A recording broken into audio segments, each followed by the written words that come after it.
एक गांव में भोलू नाम का एक नौजवान लड़का रहता था। जैसा उसका नाम था वैसा ही उसका स्वभाव भी था, एकदम भोला। वो ज़्यादा दिमाग नहीं लगाता था।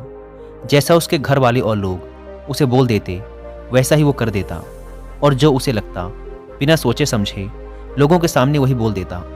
भोलू के घर की आर्थिक स्थिति काफ़ी अच्छी थी। उसके पिता के पास खेती करने के लिए पर्याप्त जमीन थी, जिसमें अच्छी खासी फसल हो जाती थी। भोलू के माता पिता काफ़ी दयालु स्वभाव के व्यक्ति थे, लेकिन लोग उनके इस दयालु स्वभाव का गलत फायदा उठाते थे।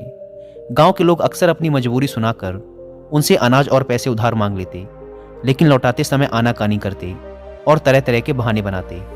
भोलू के माता पिता भी अपने शांत और दयालु स्वभाव की वजह से लोगों पर अपना उधार वापस लेने के लिए दबाव नहीं डालते थे। इस तरीके से दोस्तों, रिश्तेदारों और गांव वालों के बीच उनके बहुत से पैसे उधार के रूप में फंस चुके थे। इसके बावजूद अब भी अगर उनके पास कोई अपनी मजबूरी सुनाकर रोने लग जाता तो वो उसे भी धन या पैसे उधार देकर उसकी मदद कर देते। शायद अपने माता पिता की वजह से ही भोलू का स्वभाव भी इतना भोला था। इसी बीच भोलू के माता पिता बड़े धूमधाम से भोलू की शादी भी कर देते हैं, लेकिन भोलू की पत्नी स्वभाव से थोड़ी तेज और नाज नखरे वाली थी। इसीलिए वो अपनी मनमर्जी के खर्चे करती और अपनी बातों से घर वालों को दबा के रखती। लेकिन भोलू अपनी पत्नी से बहुत प्रेम करता था।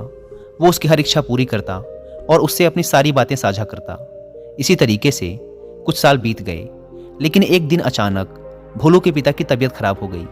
उन्हें गांव के वैद्य के पास ले जाया गया, लेकिन गांव के वैद्य को उनकी बीमारी का पता नहीं चल पाया। तो फिर उन्हें नगर के बड़े वैद्य के पास ले जाया गया, जहां जाकर उन्हें पता चला कि भोलू के पिता के शरीर में कर्क रोग की शुरुआत हो चुकी है। वैद्य ने भोलू की माँ को बताया कि वैसे तो इस रोग का कोई इलाज नहीं है, लेकिन क्योंकि अभी रोग की शुरुआत ही है, इसीलिए अगर सही उपचार किया जाए तो संभावना है कि रोगी को बचाया जा सकता है। लेकिन इस उपचार में समय और धन दोनों की बड़ी मात्रा में जरूरत है। भोलू और भोलू के पिता को वैद्य के पास छोड़कर उसकी माँ धन की व्यवस्था करने के लिए गांव वापस आ जाती है, और वह उन सभी लोगों के घर जाती है जिन्हें उन्होंने पैसे उधार दे रखे थे। उनमें से कुछ लोग तो पैसा वापस कर देते हैं, लेकिन ज़्यादातर लोग यहाँ वहाँ के बहाने बनाकर बात को टाल देते हैं। इसीलिए भोलू की माँ गांव के सेठ से ब्याज में पैसे लेकर शहर वापस चली आती है और अपने पति का इलाज शुरू करवाती है। लेकिन इलाज बहुत ही महंगा था और लंबा चल रहा था। इसीलिए साहूकार से और ज़्यादा पैसे उधार लेने की बजाय भोलू और उसकी माँ ने अपने कुछ खेत बेचने का निश्चय किया, और उन्होंने अपने कुछ खेत गांव के सेठ को बेच भी दिए। लेकिन इतना लंबा इलाज करवाने के बावजूद भी भोलू के पिता की तबीयत ठीक होने का नाम नहीं ले रही थी। उनके इलाज के खर्चों की वजह से लगातार भोलू के माँ के गहने और उनके खेत बिकते चले गए। अब तो उनके पास नाम मात्र के ही खेत शेष रह गए थे। लेकिन दूसरी तरफ भोलू के पिता की तबीयत दिनों दिन और भी खराब होती जा रही थी।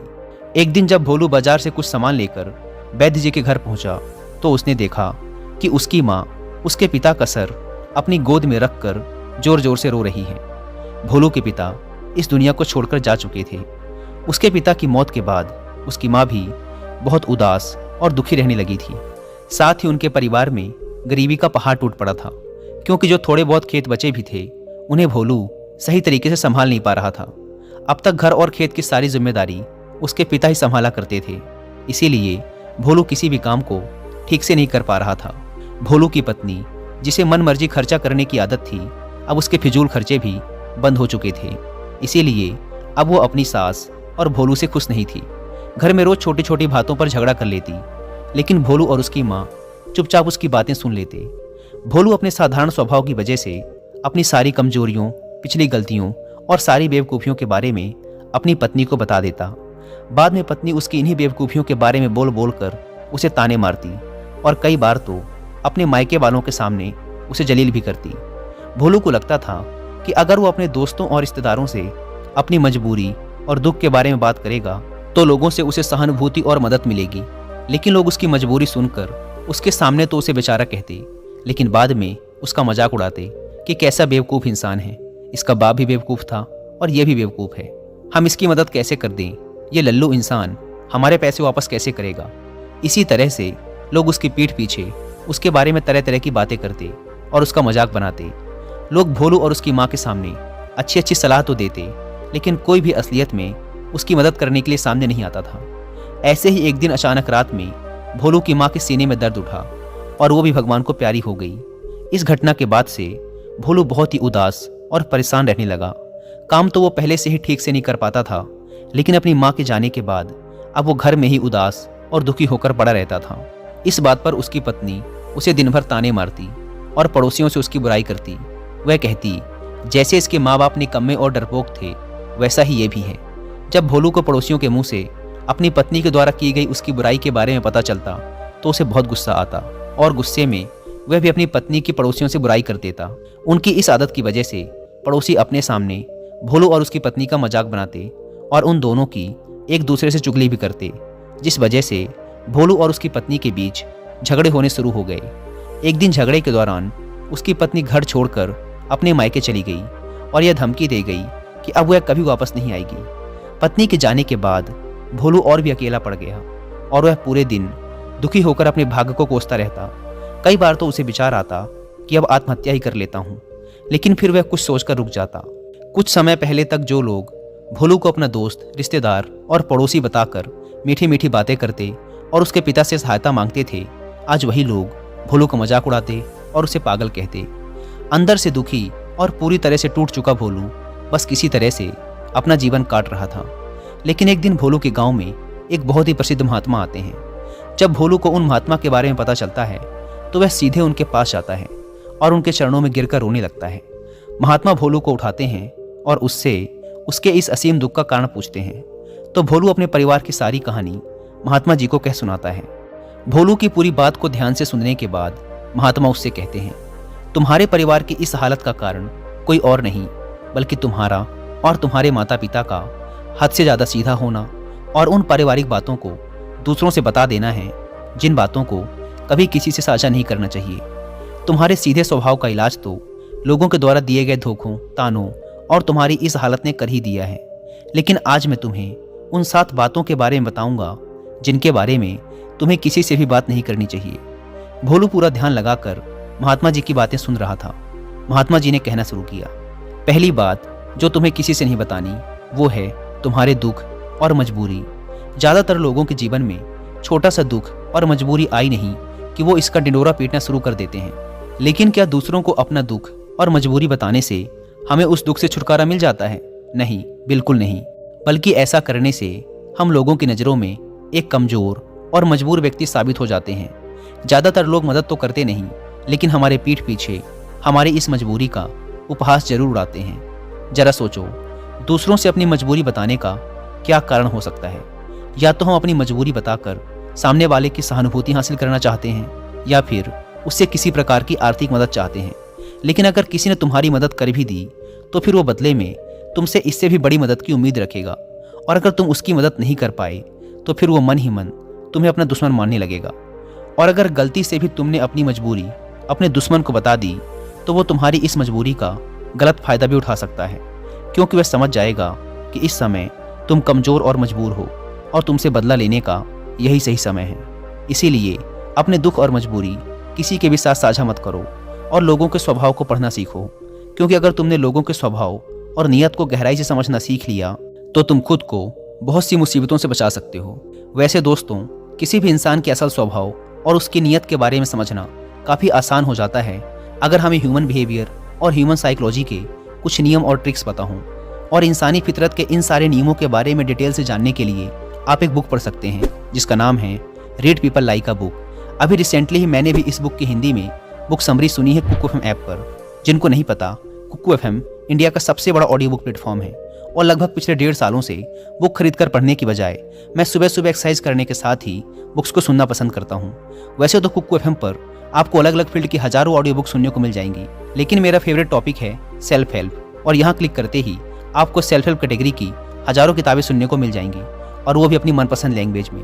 अगर आप भी इस प्लेटफॉर्म का ईयरली सब्सक्रिप्शन लेना चाहते हैं, जो कि वैसे भी एक बुक से भी कम की कीमत पर पड़ता है, तो इसमें भी आपको मिलेगा सीधे 50% का डिस्काउंट अगर आप यूज़ करते हैं कूपन कोड WI50। ऐप को डाउनलोड करने की link description and first comment पर मिल जाएगी। महात्मा ने कहा, दूसरी बात जो तुम्हें लोगों से साझा नहीं करनी वो है अपनी अतीत की गलतियाँ और भविष्य की योजनाएं।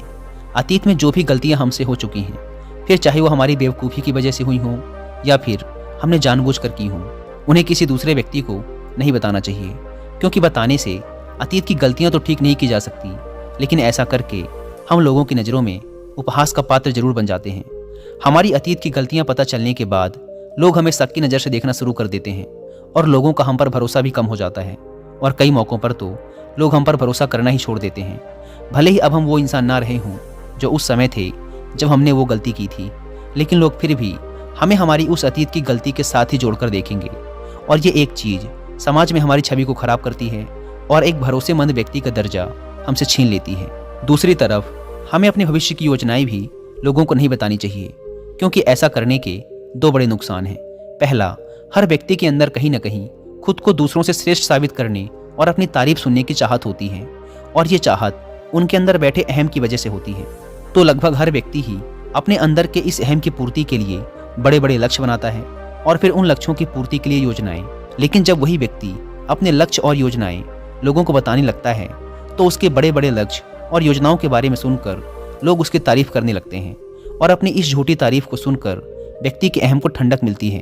वो अहम जो उसे ऊर्जा दे रहा था अपने लक्ष्य की पूर्ति के लिए, वो अब ठंडा पड़ने लगता है, जिससे अब व्यक्ति के अंदर अपने लक्ष्य के प्रति वो जज्बा नहीं रह जाता जो काम की शुरुआत में था। और इस बात की संभावना कई गुना बढ़ जाती है कि व्यक्ति अपने उस काम को बीच में ही छोड़ दे और उसका वो लक्ष्य कभी पूरा ही ना हो। इसीलिए हमेशा काम पूरा होने के बाद ही लोगों को उसके बारे में बताना चाहिए।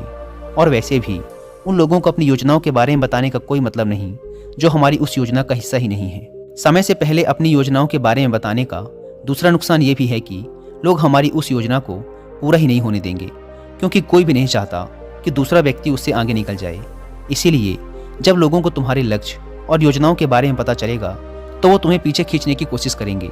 यहाँ तक कि वो लोग भी जो अब तक तुम्हारी मदद कर रहे थे, तुम्हारे मित्र और रिश्तेदार, वो भी तुम्हें पीछे खींचेंगे। और अगर तुम्हारा बुरा चाहने वाले लोगों को तुम्हारी योजनाओं के बारे में पता चल गया, तो वो निश्चित रूप से तुम्हारी योजना को असफल बनाने की पूरी कोशिश करेंगे। इसीलिए अपनी अतीत की गलतियाँ और भविष्य की योजनाओं को हमेशा गुप्त रखना चाहिए। महात्मा ने कहा, तीसरी बात जो तुम्हें किसी से नहीं बतानी वो है अपने घर की बातें। हमारे घर में हमारे माता पिता, बच्चों, सास बहू या पति पत्नी के बीच क्या बातें हो रही हैं वो हमें किसी से नहीं बतानी चाहिए, क्योंकि अक्सर घर में छोटी मोटी बहस या लड़ाई के बाद हम गुस्से में दूसरों से अपने परिवार की बुराई करना तो शुरू कर देते हैं, लेकिन उस समय ये भूल जाते हैं कि जो व्यक्ति हमारी बातें सुन रहा है वो भविष्य में हमारी इन्हीं बातों के लिए हमें नीचा दिखा सकता है या लोगों के सामने हमें अपमानित कर सकता है।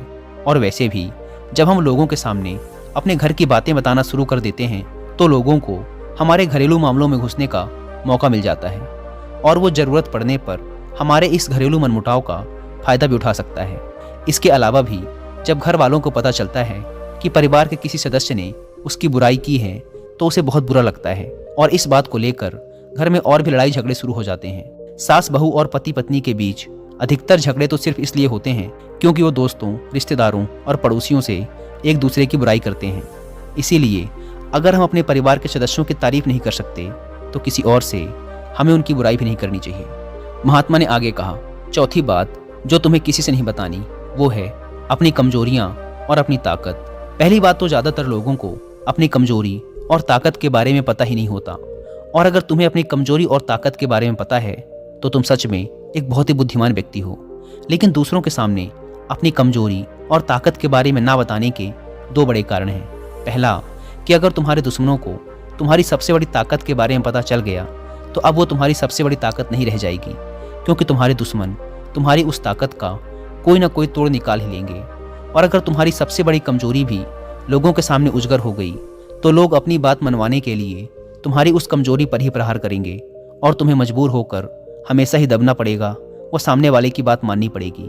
इसीलिए अपनी कमजोरी किसी को भी नहीं बतानी चाहिए, यहाँ तक कि पति को अपनी पत्नी से और पत्नी को अपने पति से भी नहीं, क्योंकि ज़रूरत पड़ने पर अपनी बात मनवाने के लिए ये एक दूसरे की कमजोरियों का फ़ायदा भी उठा सकते हैं। और अगर पति की कमजोरी पत्नी को पता है, तो पति को हमेशा ही दबकर रहना पड़ेगा, और इसका उल्टा भी उतना ही सही है। महात्मा ने आगे कहा, पांचवी बात जो तुम्हें दूसरों से नहीं बतानी वो है अपनी आमदनी और अपने धन के बारे में। अब किसी से अपनी आमदनी के बारे में ना बताने का क्या कारण हो सकता है? तो इसके दो बड़े कारण हैं।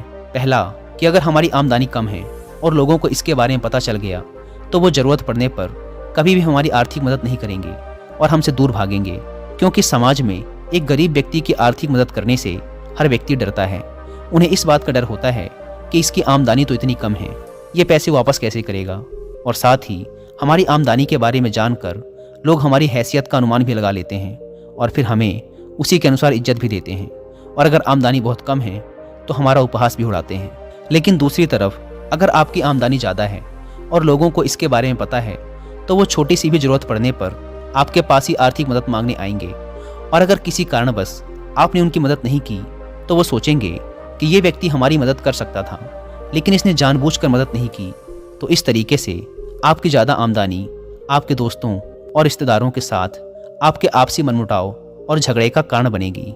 इसीलिए अगर आमदनी कम है तो लोग मजाक उड़ाएंगे, और अगर ज़्यादा है तो हर व्यक्ति तुमसे मदद मांगता रहेगा। इसीलिए अपने धन के बारे में बात ना करने में ही समझदारी है। और शास्त्रों में तो यहाँ तक कहा गया है कि पति को अपनी कमाई के बारे में कभी भी पूरी तरह से अपनी पत्नी को नहीं बताना चाहिए, क्योंकि अगर पत्नी को पति की कमाई के विषय में पता चल गया तो वो उसकी कमाई को अपने हिसाब से चलाने की कोशिश करेगी, उसके धन पर ज़रूरत से ज़्यादा अपना अधिकार जताएगी और पति के तमाम खर्चों पर रोक लगाने का प्रयास करेगी।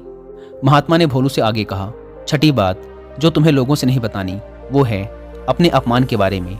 अगर तुम्हें किसी कारण से कहीं पर भी अपमानित होना पड़ा है तो इसके बारे में कभी किसी से चर्चा ना करो, अपनी पत्नी को भी ना बताओ, क्योंकि तुम्हारी पत्नी बेशक उस वक्त तुम्हारे पक्ष में बात करेगी, लेकिन बाद में बात बात पर उस अपमान का ताना देती रहेगी।